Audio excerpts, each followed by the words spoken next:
तर आपल्या समोर हा सेकंड प्रॉब्लेम आहे. Tobacco company Talegaon has a branch at Malegaon to which goods are invoiced at 33 1/3% profit on loaded price. 33 1/3% हा profit on loaded price म्हणजे selling price वरती हा प्रॉफिट गृहीत धरलेला आहे 33.103%. टॉबॅको कंपनी ज्या आहेत तिचे तळेगाव जे आहे ही हेड ऑफिस आहे. ते त्यानंतर मालेगाव ब्रांच जे आहे तर ती त्यांचे ब्रांच आहे. Branch remits all cash received to head office and expenses are made by head office. नेहमीप्रमाणे सगळे जे कॅश रिसिव्ड जे आहे तर ते रिमिट झाले. एक्सपेन्सेस जे आहे तर ते ही हेड ऑफिसनं टोटल ब्रांचला दिलेलं आहे. From the following particulars prepare a branch stock account, debtors account, expenses, adjustment आणि profit and loss in the ledger of tobacco company Talegaon head office for 2014-15. म्हणजे टॅबॅको कंपनी म्हणजे हेड ऑफिसच्या पुस्तकामध्ये जे आहे हे लेजर अकाउंट आपल्याला तयार करायचे आहे. म्हणजे लेजर अकाउंट तयार करतानाच तुम्ही या ठिकाणी वरती जे आहे लेजर अकाउंटच्या वरती इथे म्हणायचं in the books of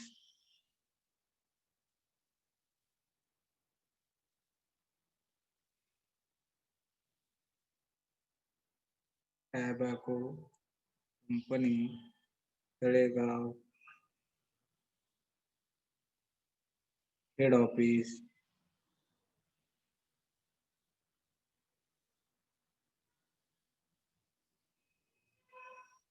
ledger account of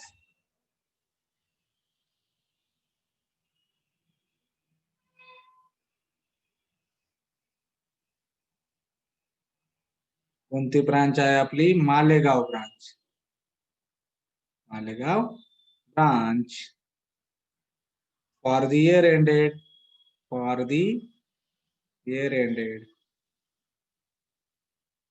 2014-15 debit balances, credit balances. त्यानंतर आपल्याला ओपनिंग बॅलन्स दिलाय स्टॉकचा, डेटरचा आणि फर्निचरचा. त्यानंतर selling for cash sales. Selling for cash म्हणजेच काय cash sales 7,29,400. Cash collection from credit customer. Credit customer जे आहेत त्यांच्याकडून कॅश कलेक्ट झाली त्याला कलेक्शन फ्रॉम डेटर्स आपण म्हणतो. म्हणजे 28,000 कॅश कलेक्शन झालं. Next goods return by branch to head office. Head ऑफिसला परत पाठवला माल 11,700 रुपयाचा माल काय केला हेड ऑफिसला परत पाठवला. कारण हेड ऑफिसनं पाठवलेला माल त्यातला काही खराब असेल म्हणून तो काय केला आपण परत पाठवला 11,700चा. Next goods return by customer to branch. जो कस्टमरला माल विकला होता त्यातलाही परत आला 5,700चा म्हणजे रिटर्न टू कस्टमर. त्यानंतर discount allowed and bad debts return off हे दोन डेटरवरचे खर्च आहे.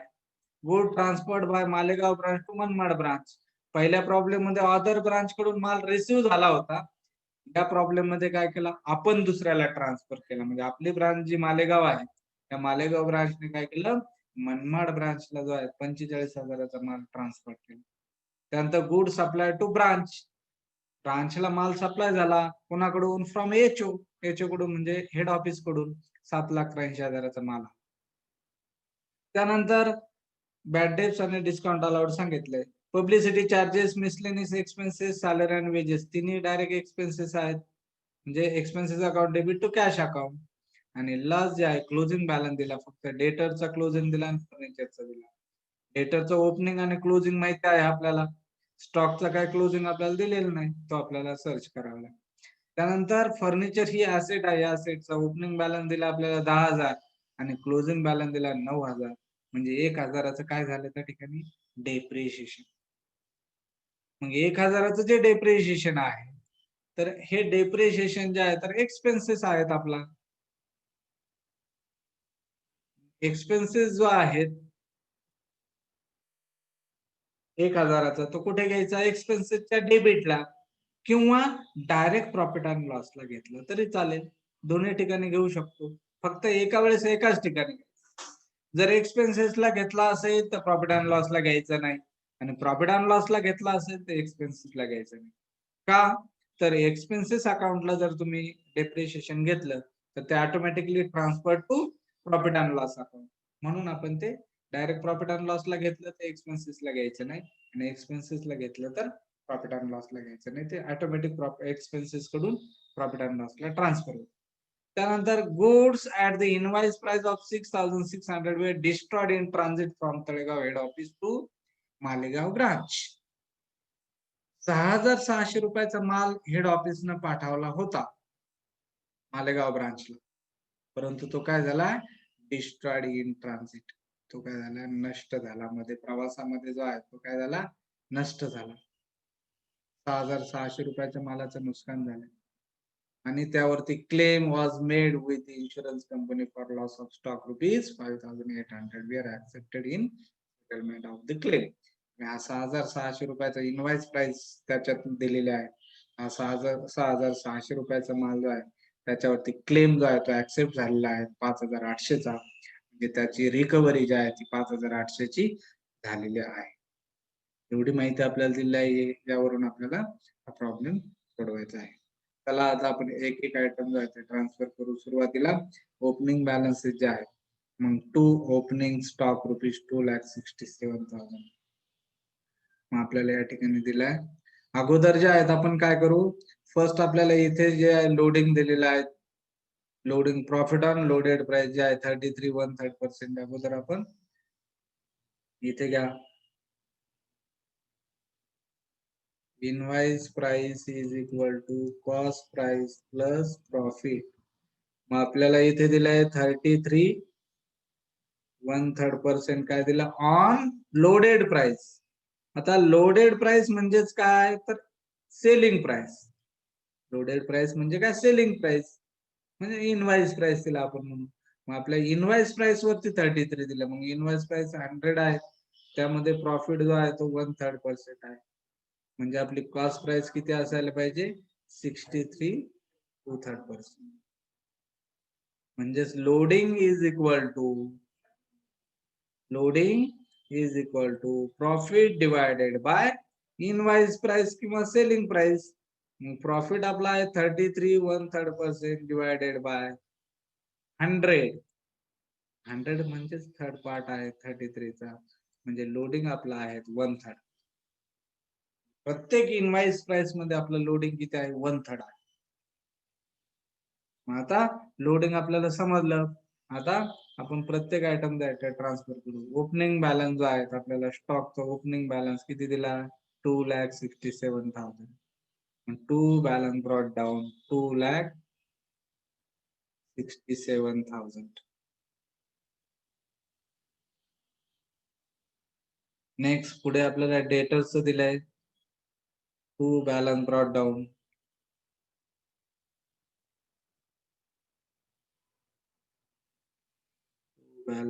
डाऊन किती दिलाय, 14,000 रुपये.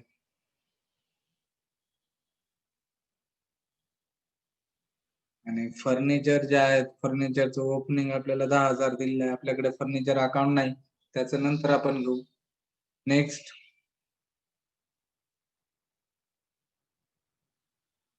Selling for cash sales 7,29,400. कुठे घ्यायचे, cash sales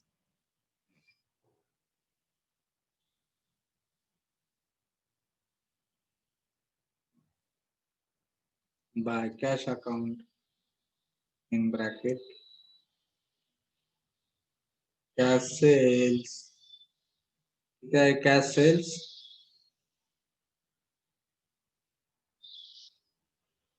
1,29,400. Next cash collection from credit customer. Debtor जे आहेत म्हणजे कलेक्शन फ्रॉम डेटर जे आहेत आपल्या 28,000ची. कलेक्शन फ्रॉम डेटर्स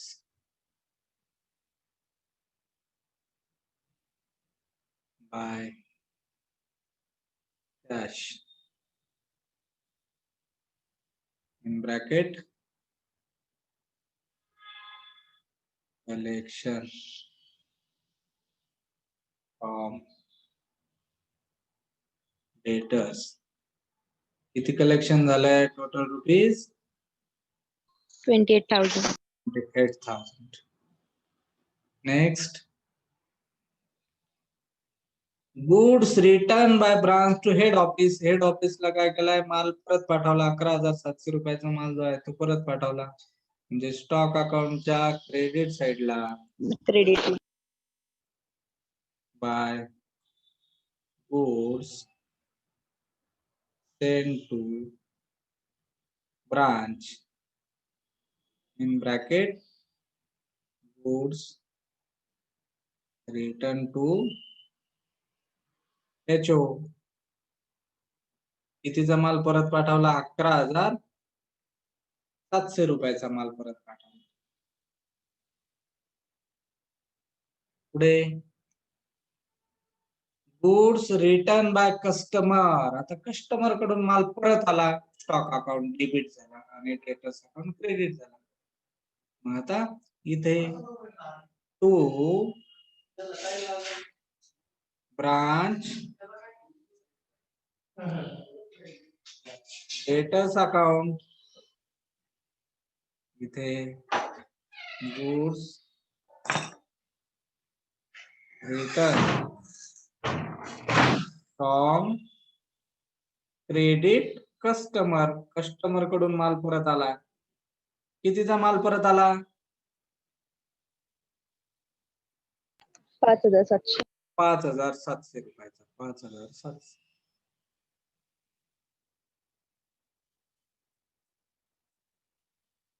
कोणाकडून आला, डेटर कडून आला. डेटरच्या क्रेडिट साइडला by branch stock account bracket मध्ये रिटर्न टू ब्रांच. ब्रांचला परत केला माल 5,700 चा. पुढे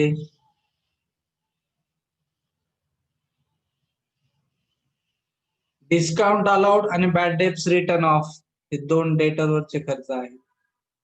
मग या डेटरच्या क्रेडिट साइडला बाय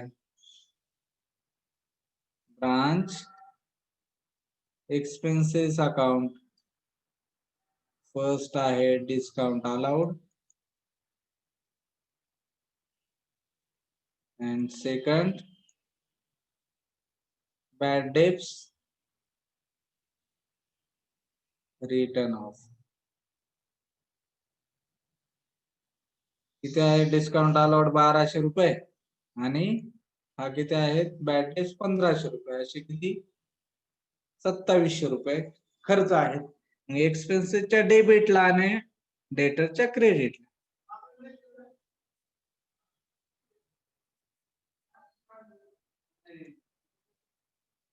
इथे to branch debtors account first discount allowed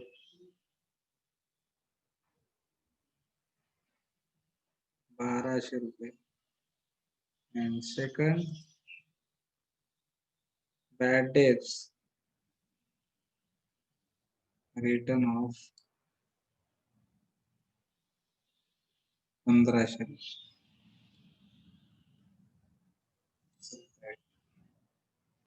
पुढे goods transferred by Malegaon branch to Manmad branch. Manmad ब्रांचला ट्रान्सफर केला माल 45,000चा. म्हणजे तुमच्या स्टॉक अकाउंट मधून तो माल ट्रान्सफर केला. स्टॉक अकाउंट क्रेडिट म्हणजे इथे येईल by goods send to branch account bracket मध्ये goods supplied to Manmad branch. Manmad branch किंवा good transfer to Manmad branch. 45,000 रुपयाचा माल ट्रान्सफर केला.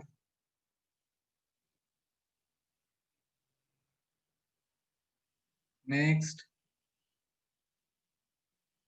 गुड सप्लाय टू ब्रांच, आता याच्याकडून माल आला, हेड ऑफिस कडून माल आला स्टॉकला, इथे to goods send to branch, goods invoice to HO, याच्याकडून माल आला, कितीचा माल आला, total 7,83,000, 7,83,000.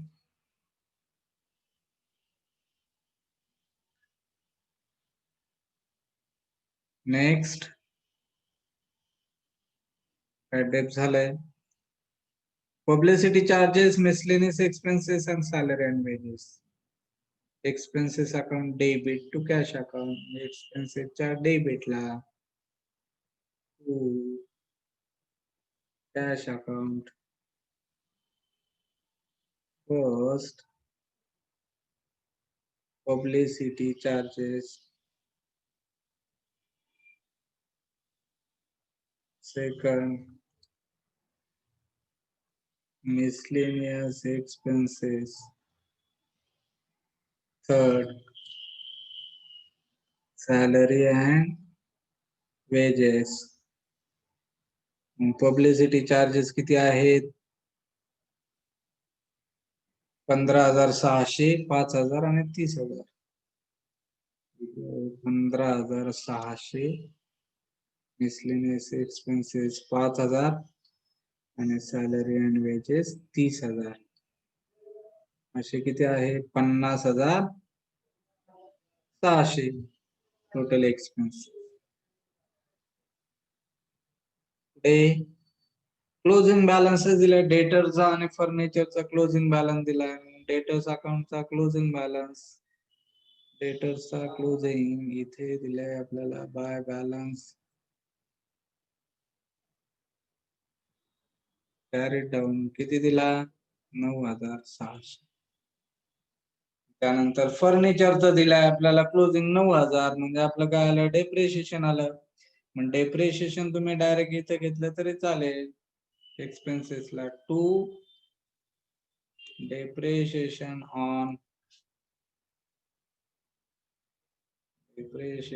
on furniture,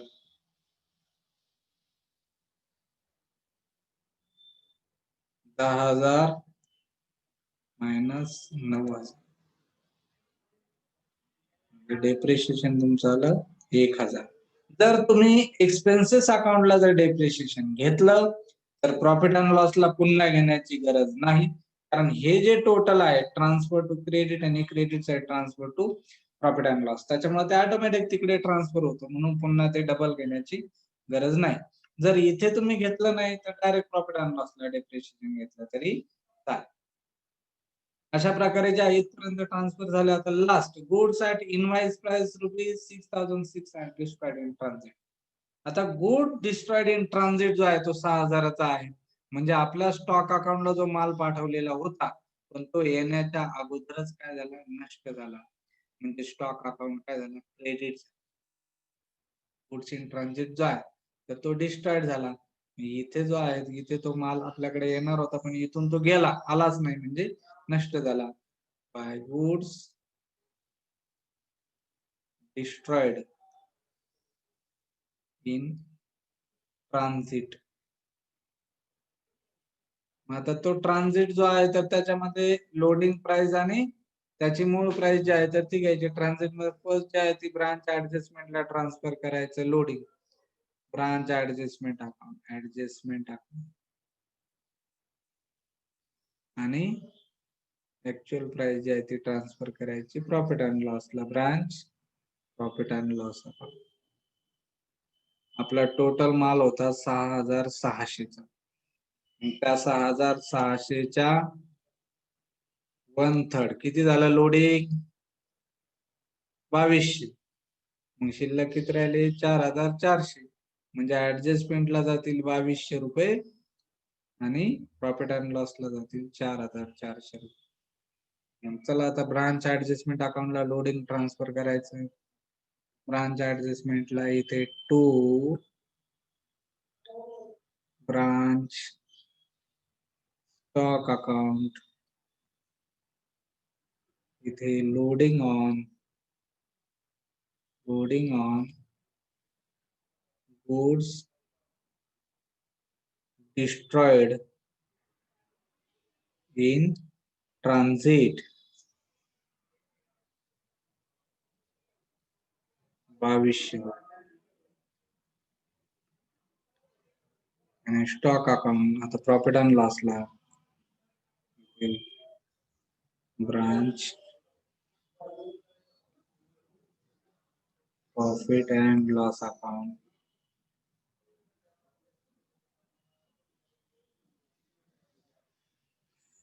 debit and credit branch stock account goods destroyed in transit 4400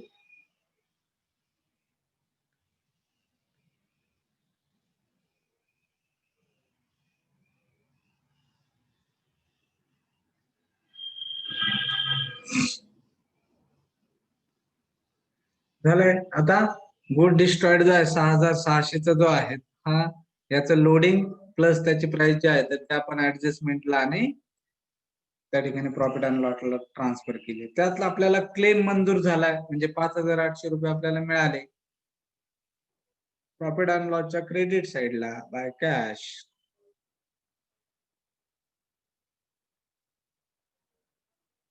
claim किंवा रिकव्हरी ऑफ क्लेम किंवा क्लेम सेटलमेंट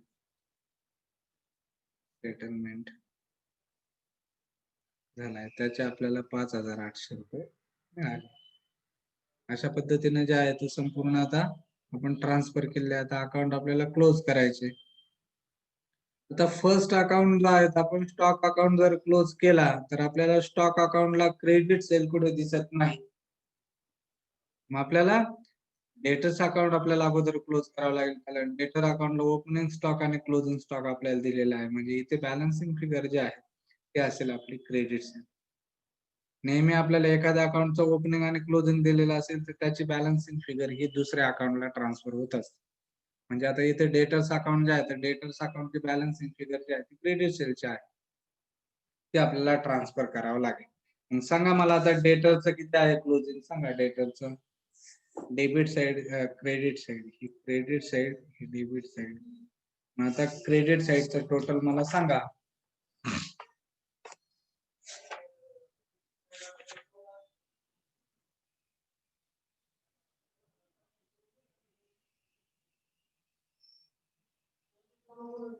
सांगताय कोणी?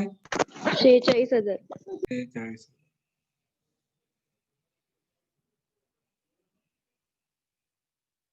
म्हणजे आपले इथे बॅलन्सिंग फिगर किती आली 32,000. 32,000. हे 32,000 जे आले ते कशाचे आले क्रेडिट सेलचे. To branch stock account in bracket credit sales. Credit sales आहे ही बॅलन्सिंग फिगर आहे आपली. ही बॅलन्सिंग फिगर 32,000 जे आहे उधारीवरच्या मालाची विक्री आहे तर मग ते जे आहे स्टॉक अकाउंटला आहे ते बाय ब्रांच डेटर्स अकाउंट कंसात क्रेडिट सेल्स 32,000. आता आपल्याला या ठिकाणी जे आहेत आता संपूर्ण क्रेडिट सेल कॅश सेल जे आहे ते मिळाले. आता आपल्याला स्टॉक अकाउंट क्लोज करायचा. स्टॉक अकाउंट क्लोज करताना करा डेबिट साइड क्लोज कारण आपल्याला क्लोजिंग स्टॉक शोधायचा आहे. क्लोजिंग स्टॉक शोधायचा असेल तर आपल्याला डेबिटचं टोटल करावं लागेल. किती आलं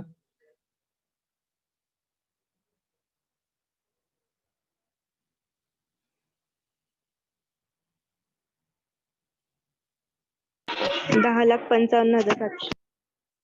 10,55,700. 10,55,700. आता आपला क्लोजिंग बॅलन्स आहे तो किती आला?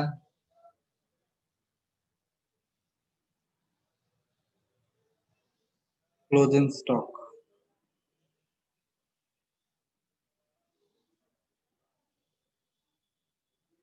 सांगा, पटपट सांगा. 2,31,000. 2,31,000. 2,31,000.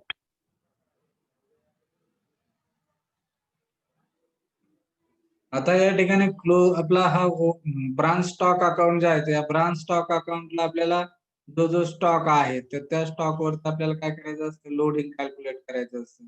माझा कोणता स्टॉक आहेत आपल्याकडे? हा ओपनिंग स्टॉक आहे. ओपनिंग स्टॉक वरच लोडिंग करायचं. त्यानंतर जो माल हेड ऑफिसनं आपल्याला पाठवला त्याच्यावरती.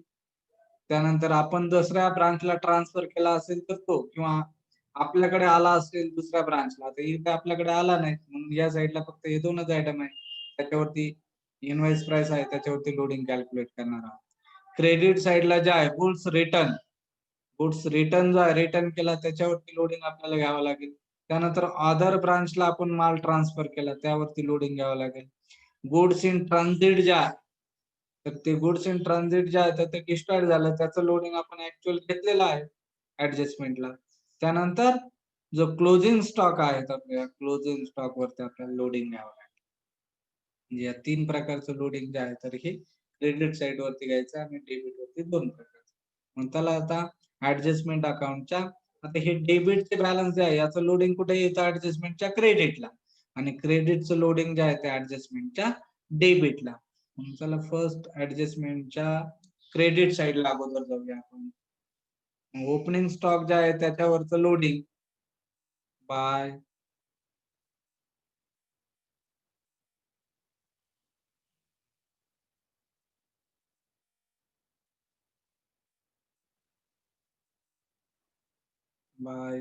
Stock reserve account. Stock reserve account loading on opening stock. Opening stock आपला किती आहे? 2,00,000. 2,67,000. 2,67,000च्या 1/3. सांगा आता 1/3 किती होईल? 2,67,000च्या 1/3 89,000. 89,000. त्यानंतर goods into branch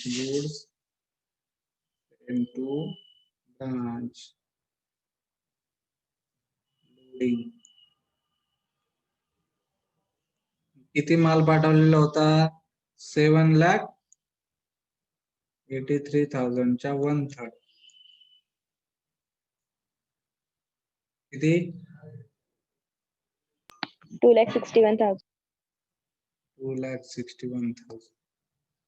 चालेल. लोडिंग 2 आयटम वरती आपल्या लोडिंग होतं ते घेतलंय. डेबिटचं क्रेडिटला आलं, ऍडजस्टमेंटच्या क्रेडिटला. आता स्टॉकच्या क्रेडिटचं डेबिटला घ्यायचं. फर्स्ट जे आहे तर किती आहे? गुड्स इंटू गुड्स रिटर्न जे आहे रिटर्न गुड्स वरच घ्या ऍडजस्टमेंटच्या डेबिट साइडला. Goods into branch loading on return goods. Return goods आहे 11,700 च्या 1/3. किती? 3,900. 3,900. त्यानंतर अजून कोणता आहे? अदर ब्रांचला ट्रान्सफर केला goods into Manmad branch transfer किंवा लोडिंग ऑन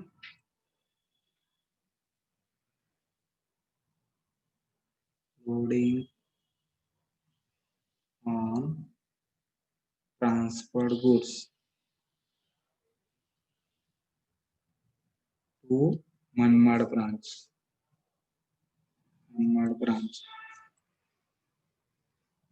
ब्रांचला जे ट्रान्सफर केले 45,000, 45,000च्या 1/3 किती झाले?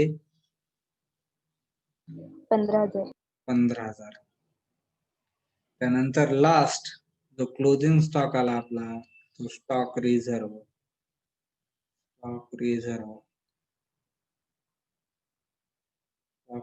अकाउंट इन ब्रॅकेट लोडिंग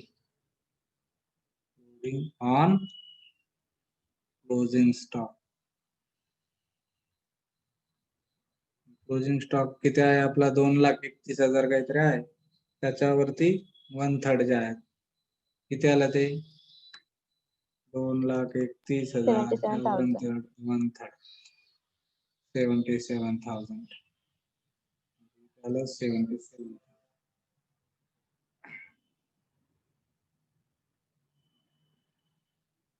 मग आता आपल्याला ऍडजस्टमेंट अकाउंट क्लोज करायचा.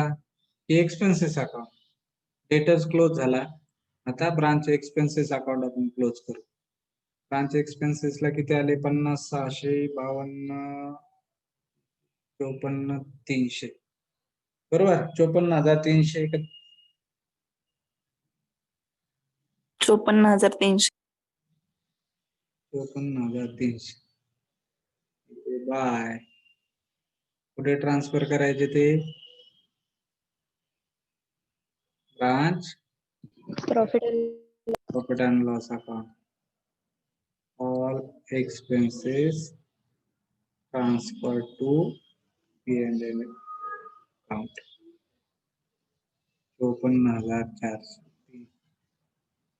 आता हे 54,300 आपण ट्रान्सफर करतो, म्हणजेच आपलं डेप्रिशिएशन पण त्याच्यामध्ये आहे, म्हणजे तेही ऑटोमॅटिकली ट्रान्सफर होईल. हे घ्यायचंय to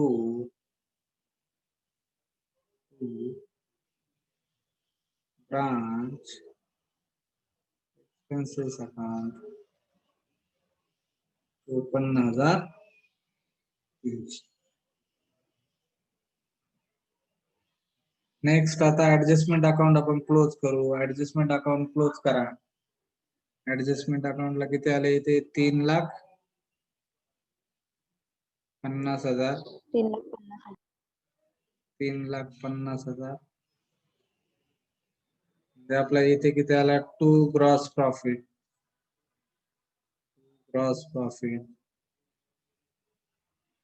carried down. Gross profit काढा. तो किती आला? 2,51,900.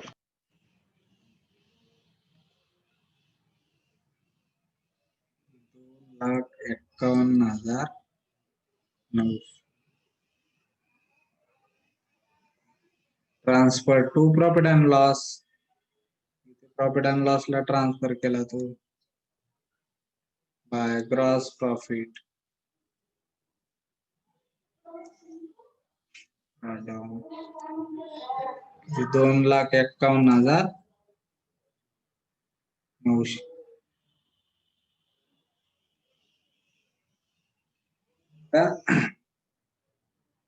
प्रॉफिट अँड लॉसच्या क्रेडिट साइडला जे आहे, credit side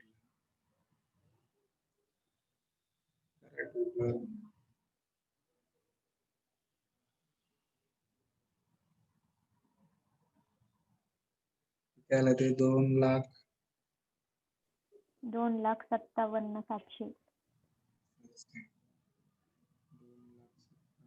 2,57,700.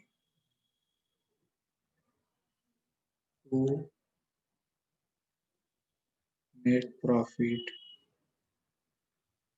carried down transfer to general profit and loss. किती आला मग? 1,99,000. 1,99,000 जे आहे हा तुमचा नेट प्रॉफिट आहे. हे तुमचं आन्सर आहे. अशा प्रकारे जे आहे तुम्हाला हे आन्सर सर्च करायचं असतं. 1,99,000 net profit transfer to general profit and loss.